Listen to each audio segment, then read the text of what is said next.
Okay, so we had ended on Wittig reactions, right? Where you have your phosphorus ylide and it reacts with a ketone or aldehyde.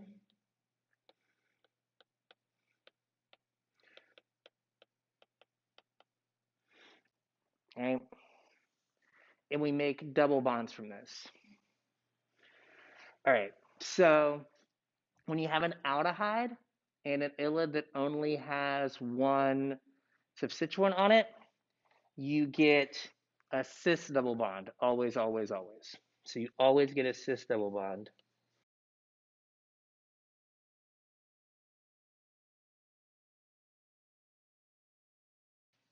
This next example is one that always throws people, right? There's nothing on the ylide, right? I don't have any carbons drawn, but there's still two hydrogens. So you're just going to make a terminal double bond. You're just going to swap that oxygen for a CH2. Man, early class is getting punished for actually people showing up. It's like, hey, I hope your unlimited Verizon data really comes through. I've been watching the commercials. I should be able to pilot like a space shuttle to the moon with it, but we'll see. We'll find out.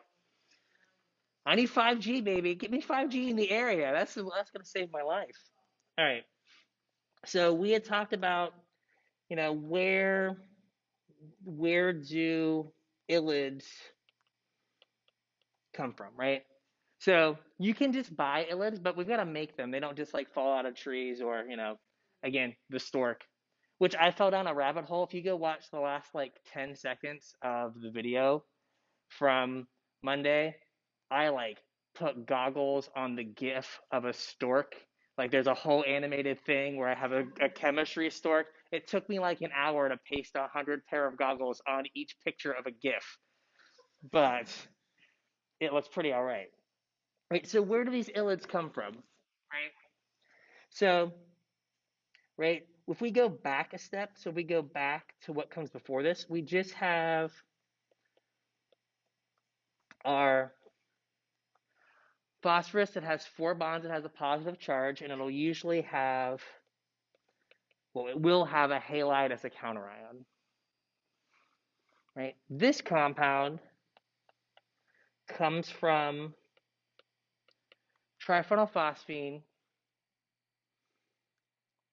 and, well, in this case, a bromide, right? A halide. So an alkyl halide and triphenylphosphine. So basically, we do an SN2 reaction and then make the ylide. So in the forward sense, like we've kind of worked backwards from the ylide. So how do we like put everything together to get the ylide? So you take your triphenylphosphine and your alkyl halide. You do an SN2 reaction, right? Your lone pair on your phosphorus adds to the carbon that has the halogen and kicks the halogen off.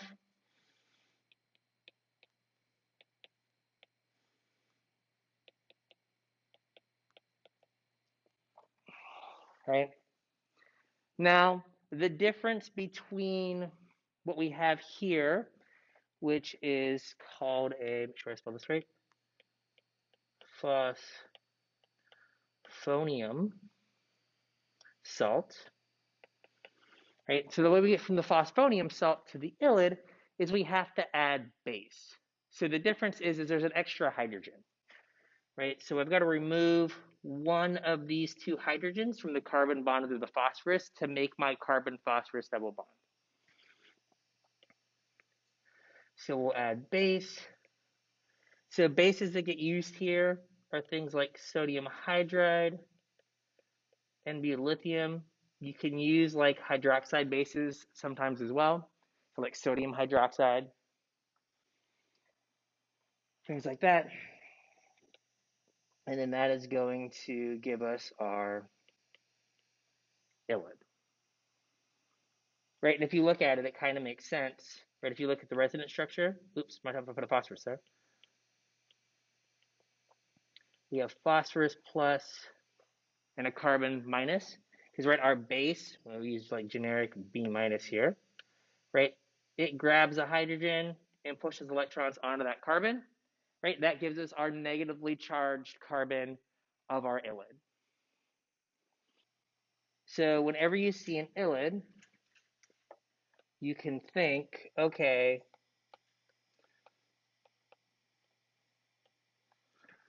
what combination of, or what alkyl halide did I need to start with to make this ylide, right? So you can go, okay, I know that I have to get back to triphenylphosphine, right? That part's pretty much always going to stay the same. This part's going to be this, right? And then wherever that carbon phosphorus double bond is, there was a halogen there before. Usually a bromide or an iodide because they're good leaving groups, right? But you're going to have your halide there, right? And to go forward, so now that you have that, you're like, okay, how do I make it? I have to do my SN2 reaction. And now you can write this like kind of either way. The first time we wrote triphenylphosphine as like the starting material, but you could also just write it as, well, here's my alkyl halide. I add triphenylphosphine to it, right? Doesn't matter kind of where you put them. They're both in the reaction at the same time. They're going to react. And then that's going to give you your phosphonium salt. And then you're going to pick whatever base you want, say sodium hydride. And that's going to give you your ylide. It's a little turned from where I drew it initially, but you've still got everything you're supposed to have. So let's say we have a double bond. Let's think about how we would want to make a double bond. What are some rules that we want to follow when we're looking at a double bond and we say, hey, I want to make this from a Wittig reaction, right? So let's say we have this double bond and we want to make it using a Wittig reaction, all right? So we know we're going to break the double bond, right? And that one side is going to be an aldehyde or a ketone, and the other side is going to be the ylide, right? So let's break it. We'll break it this way. We'll say here is our one option, right? Where I make an aldehyde, I make the ylide, and then here is another option. Here, let me.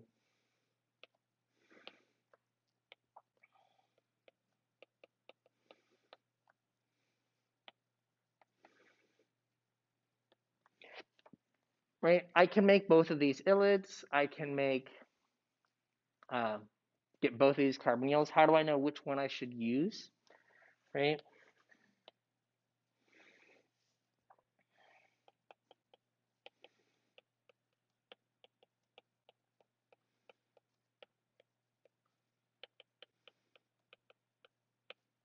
Try to use aldehydes when possible. Aldehydes react more quickly than ketones and are more apt to do your Wittig reaction than a ketone is.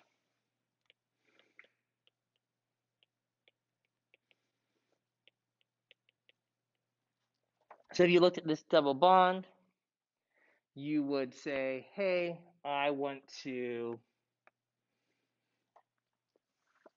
make this double bond from this aldehyde and ylide combination because this aldehyde is going to react faster.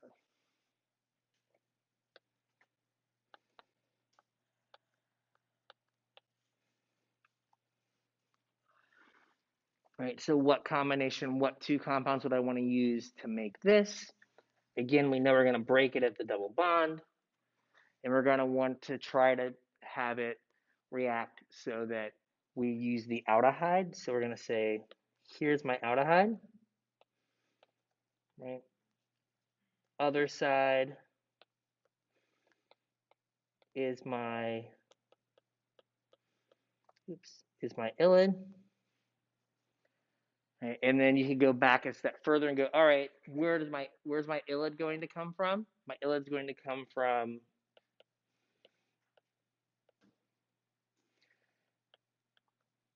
this alkyl halide plus triphenylphosphine.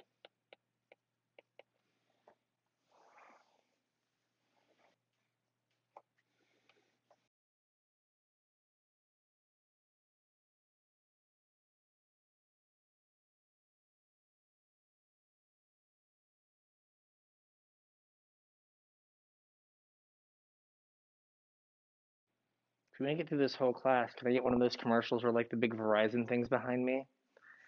And I'm just like, my university's internet crapped out, but Verizon got me there. Can we just? Okay. I mean, I'll take a couple months of like no cell phone bill, Verizon. Like I work cheap. Like come on, I will be your little spokesperson. It's fine. Oh yeah, well yeah, we will. This would not work if we were in science two, which basically is a giant Faraday cage that does not allow any radio waves to go into it. So we got to figure out, right? We know we're doing a Wittig reaction because like I'm hitting you over the head with the illid, right? You're like, oh yeah, I have to be doing a Wittig reaction. So we got to think about where the double bond is, right? Or where the double bond was. So the way that you know how to make epoxides, you had to start with a double bond, right? All the ways I've taught you how to make an epoxide kind of come from a double bond. You're either going from the double bond and in one step making the epoxide, or you're going from the double bond and you're taking two steps in making the epoxide, sometimes even three, but you're starting at a double bond, right? So where your epoxide is, it's pretty safe to say that's where your double bond was. All right, so I've got my double bond, right? Does that make sense? Where, okay, where my epoxide is, every way I know how to make an epoxide comes from a double bond in some way, shape, or form, right? Do you guys remember how you make an epoxide in one single step?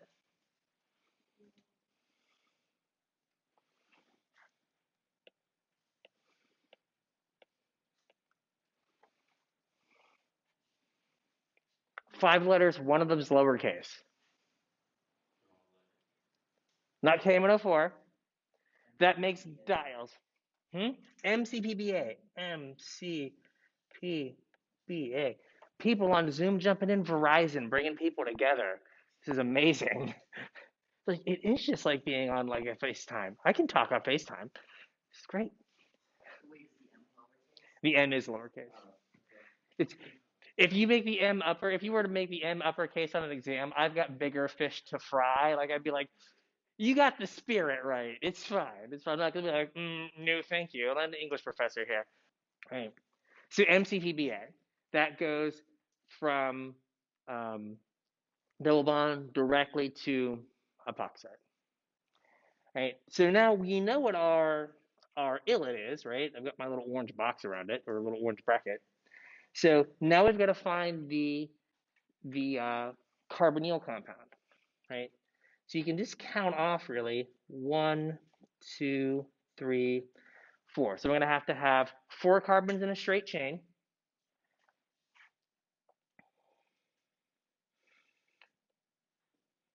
So there's my 4. 1, 2, 3, 4. And on the one end, I'm going to have a carbonyl compound, right? So if I make this carbon number 1, carbon number 1 is going to have an aldehyde, and I'm going to have my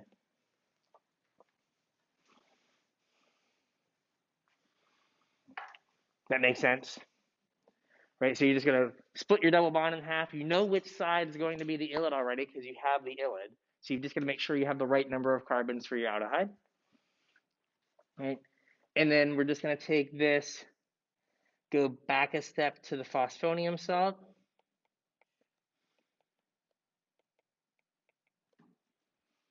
right? And then we'd have a base in here, say like NB lithium. That's usually my go-to because you 100% know it works, but your homework does like the hydroxide bases, something safer. I don't know. And then here we would just have to add triphotophosphate. So like you're definitely now in like the danger zone of I can easily make double bonds, and then you know all these double bond reactions from organic one and some from organic two that then I can just like kind of roll into. So you're not allowed to have forgotten like anything, right? Because I could have been really bean and like made a double bond that had an aromatic ring on it, and then I have a benzene, and now I can do all the electrophilic aromatic substitution chemistry that you know. So you're not allowed to forget anything ever. Just a friendly reminder.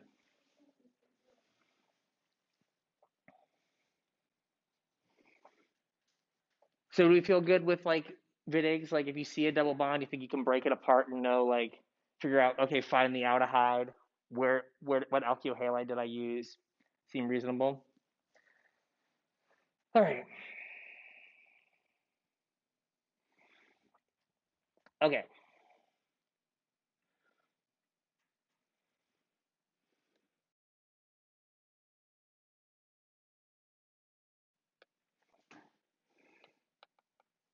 So the next thing is we touched on this a little bit.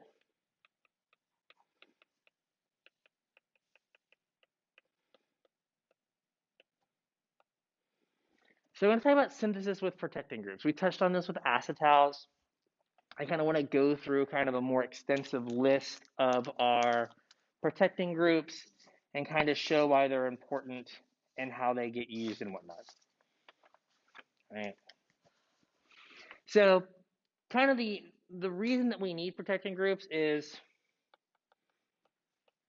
humans are bad at organic. You may already feel this way. Congratulations. Uh, you're not alone. We are absolute trash at organic chemistry. All right. What I mean is, right, a little stupid bacteria doesn't need protecting groups to make some giant, like, 75 carbon natural product with like 35 stereocenters. It just makes it. It's like a single celled little idiot thing, and it just makes way cooler stuff than we could ever make, right? And then people will spend 10 years of their lives trying to make this one molecule that this bacteria makes like on a Tuesday for like no reason, right? So we're really bad at doing chemistry. A lot of stuff that we end up doing is really brute force. We're like all those oxidations that I showed you guys, like alcohol to aldehyde, alcohol to ketone, right? They react with every alcohol in the molecule. If you're the bacteria or you're you and you're making a steroid in your body, right? It's like, hey, I want to put an alcohol on exactly that carbon, and your body's able to put an alcohol on one carbon and ignore every other carbon in the molecule. Or go like, hey, I want that one carbon to become a ketone. There's three other alcohols. Don't care. I'm going to only react with that one alcohol. In a flask, we're like, doop, doop, doop, doop, I hope this works, right? So we need ways to like hide functional groups from reacting because our reagents aren't selective enough for us to just go like that alcohol, not that one. We have to go like, okay, I'm going to hide the alcohol I don't want to have react. And then I'm going to react with the one I want. And I'm going to hope I can get the alcohol, this other alcohol back later on, right? So protecting groups.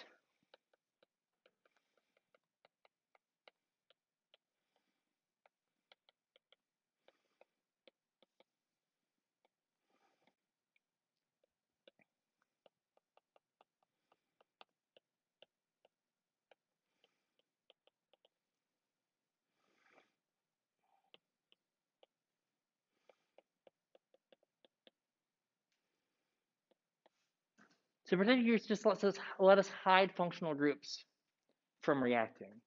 So, right, I say I have this molecule. I can generically put a protecting group on it on one alcohol and hopefully not the other. Do some oxidation. Make the ketone that I wanted. Still have my protected alcohol. And then remove my protecting group and get my alcohol back. So the whole point was what you really wanted to do overall, right, was you wanted to go from here to there, right? That's what you wanted to do. You just wanted to turn that secondary alcohol into a ketone and leave your primary alcohol. The problem is we don't have any reagents that we can go, hey, ignore that primary alcohol, please, and just react with the secondary alcohol, right? We don't have reagents that do that. So what we had to do is go like, let's see if I can put something on the primary alcohol so it doesn't react, make it into an ether. So that's not going to react now. Now let me do the reaction I want to do. Now let me get my alcohol back. It ends up adding a lot of steps, but we have to do it because we don't have a more elegant way to do things, right? So what makes a good protecting group? So what makes something, would we consider a protecting group?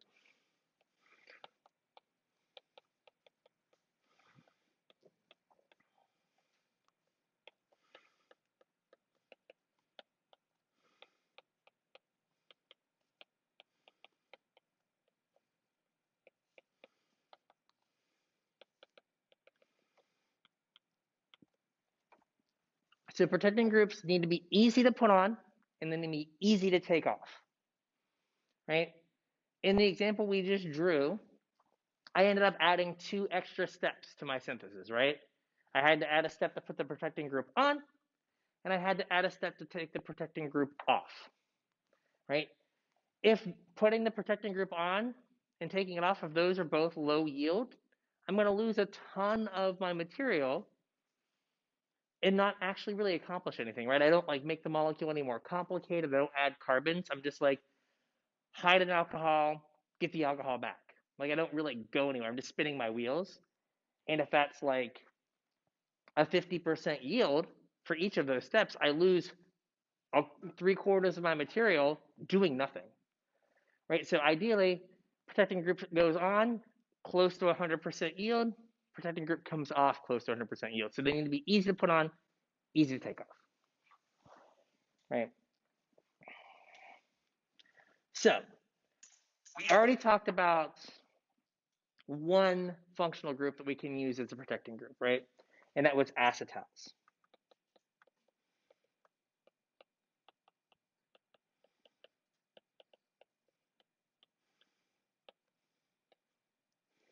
Right, so we said, hey, if I've got, a ketone and I want to protect it from some reaction condition, right, I can make an acetal.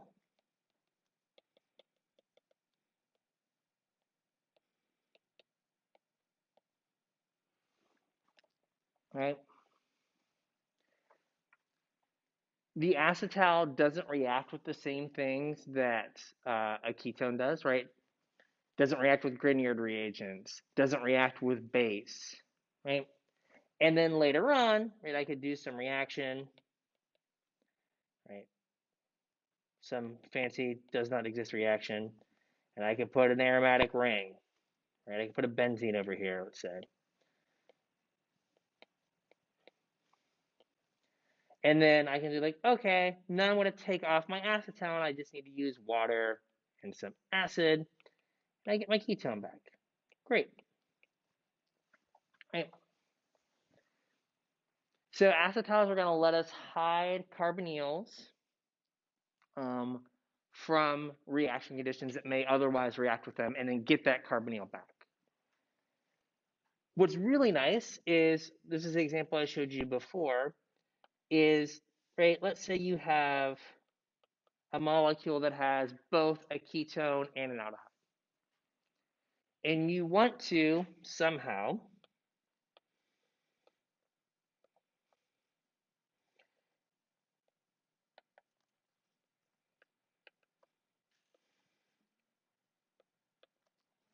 add a Grignard reagent to the ketone, right? Well, we've talked about that aldehydes always react faster than ketones, right? So if I were to take this molecule right here and just try to add a Grignard reagent to it, the Grignard reagent is going to react with the aldehyde, not the ketone, right? Because aldehydes always react first. So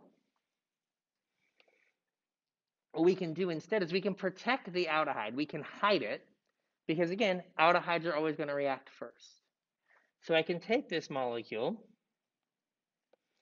and I can make an acetal.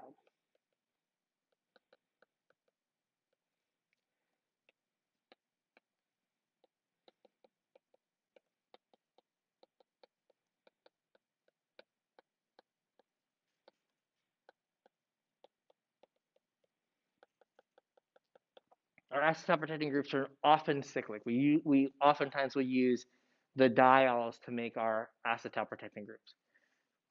Whether that's going to be a 5-membered ring or in this case a 6-membered ring doesn't really matter. Right? Those are kind of interchangeable, but oftentimes we just kind of default to using a cyclic acetal. Right? Since aldehydes are going to react before ketones, we're going to make our aldehyde an acetal first.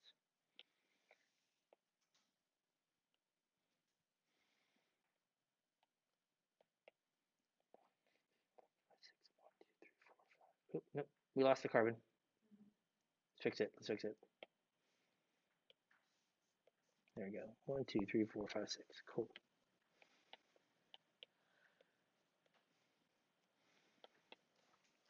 Right, now I'm in a situation where my aldehyde is protected, can't react with a Grignard reagent because now it's an acetal. And the only thing that can react with a Grignard reagent in this molecule now is a ketone, right?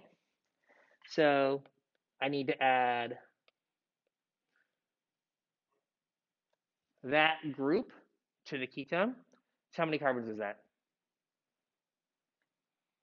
3. So I'm going to have 3 carbons. I'm going to have my organometallic, my metal, on that central carbon.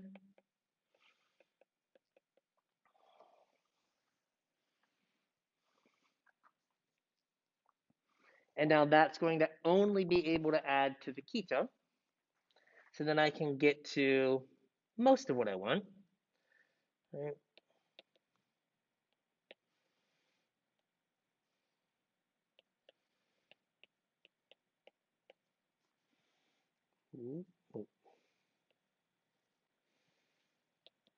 There we go. Fix my handwriting. So now at this point, I'm just going to take the acetal back off, right? And we can do that with water and acid, let's say like tosic acid. And that will get us our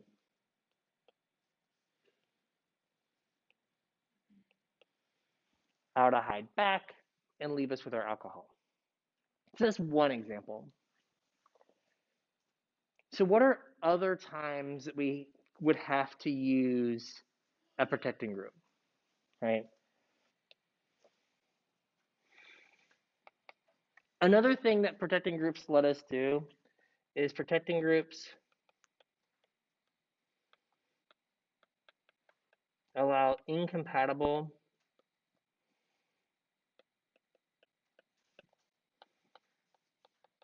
functional groups to be in the same molecule.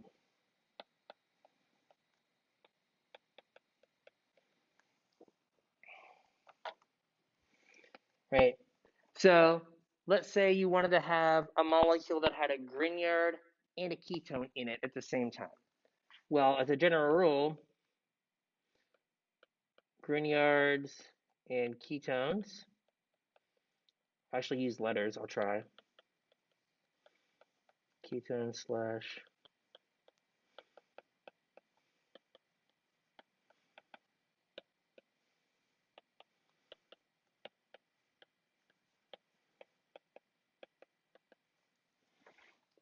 Grignards and ketones and aldehydes can't be in the same molecule. So let's say I wanted to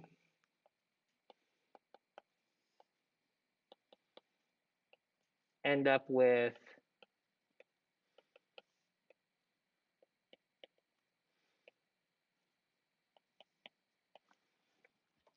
this. Start with benzaldehyde and turn it into this alcohol, right? It's pretty easy to see what you're adding, right? You're adding all of these carbons right here and this ketone. Cool. And you'd think like, okay, well, I know if I have an aldehyde and I add an organometallic reagent to it, like a Grignard, I would make a secondary alcohol, right? And you're like, okay, I need to add carbons. I add carbons with organometallic reagents, makes a secondary alcohol. This is perfect, right? So you're like, okay, what would my organometallic reagent look like? We'll just put MgBr. right? You can't have a Grignard reagent that has a ketone in it. And it makes sense, right? You've got this Grignard reagent that you've made, and it's either going to react with itself, right, depending on how long the chain is, and like bend around and add back to that ketone that's already attached to it, or it's going to react with another molecule of itself and make like a dimer, right? Two of them are going to react together before you ever get a chance to like add to the aldehyde, right? Because like you're gonna make all this Grignard reagent in one flask, and before you have a chance to add the aldehyde, it's all going to have reacted with itself. So I can't have a Grignard reagent and a ketone in the same molecule. But what I can do is I can protect the ketone, have that acetal that's going to act like a ketone equivalent, and then make my Grignard reagent. So if this is our Grignard reagent that I have a little line through, right? Let's go back one. Right, so if I want something that's going to behave like, right? So I know I can't have this. Nope. But I can have something that is similar to it. That's going to act very similar to it. I can't have this, but I can have my Grignard reagent and my ketone be an acetal. Right now, my Grignard reagent can't react with the acetal. Right. So if I was going to make that, I'd be like, okay, I need to have my alkyl halide with my ketone on it. And before I make my Grignard reagent, I need to protect my ketone. So we could protect our ketone as an acetal.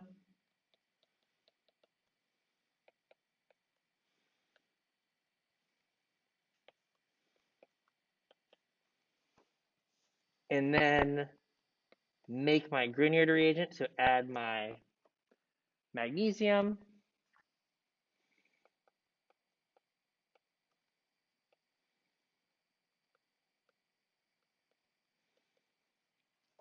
Right. So now I have something that is equivalent to what I wanted to add, right? But I don't have to worry about any of the problems with it reacting with itself or anything. So now I can add go clear back, we can add my aldehyde and make the alcohol that I wanted.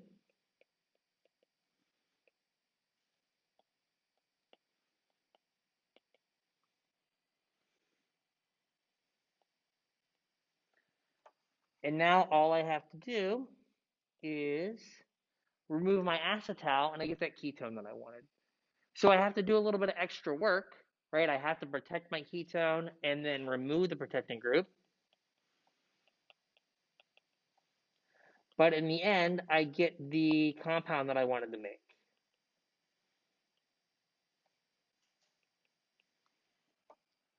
So where we wouldn't be able to do this reaction if we weren't able to protect the ketone, because we can protect the ketone, we can hide it from the Grignard reagent and get to do what we want to do. Right? So there's protecting groups for ketones and aldehydes, that's acetals. There's also protecting groups for alcohols. So another thing that we can't have hang out together is Grignard reagents and alcohols are incompatible.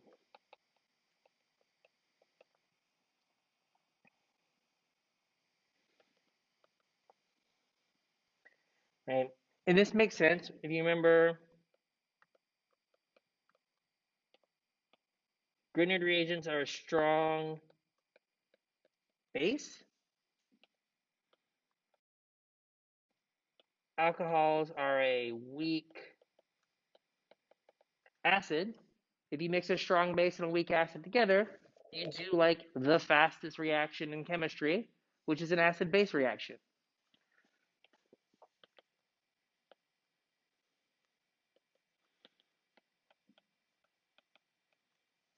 Right? So if you have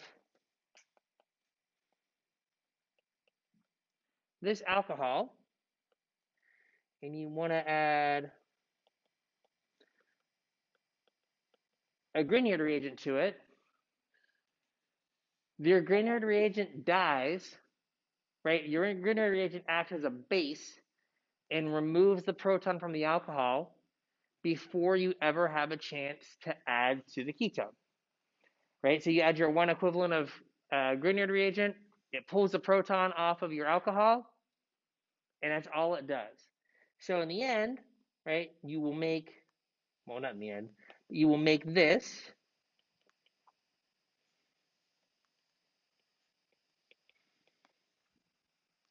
right, where you just have removed the proton and put MgBr there in its place. When you add the H plus for the then H plus, you're just going to reprotonate that alcohol. So in the end, you have done nothing, right? You've taken the proton off and then you put it back on, right? So you didn't get to add to your ketone because your Grignard reagent reacted with your alcohol before it could react with the ketone. Right? The other thing that can happen is just like our example where we wanted to have a Grignard reagent that had a ketone in it, what if we wanted to have what amounted to a Grignard reagent with an alcohol in it? You could make the Grignard reagent great. I'm putting a little bracket here because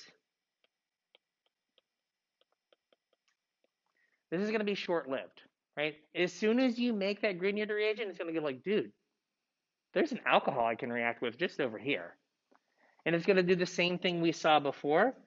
We're just going to basically take the proton off of the alcohol,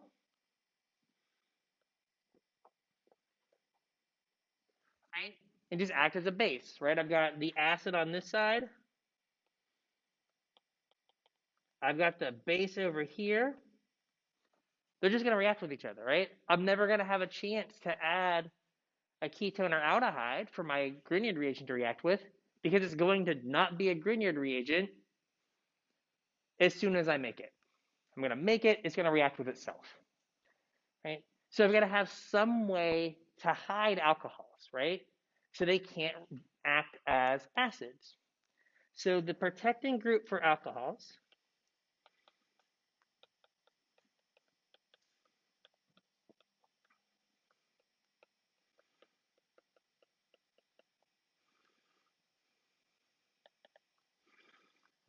the protecting groups for alcohols, there we go, are called, that makes an actual sentence.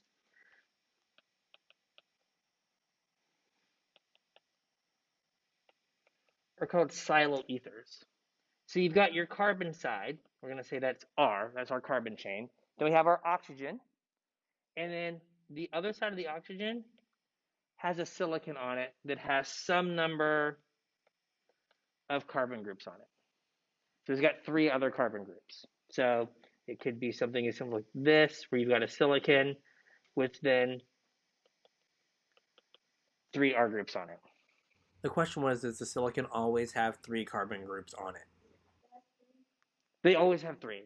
Silicon acts a lot like carbon. Silicon prefers to have 4 bonds. And so these 4 bonds are almost always carbon for sialoethers. What's great about this is sialoethers aren't reactive. They don't react with acid for the most part. They don't really react with base.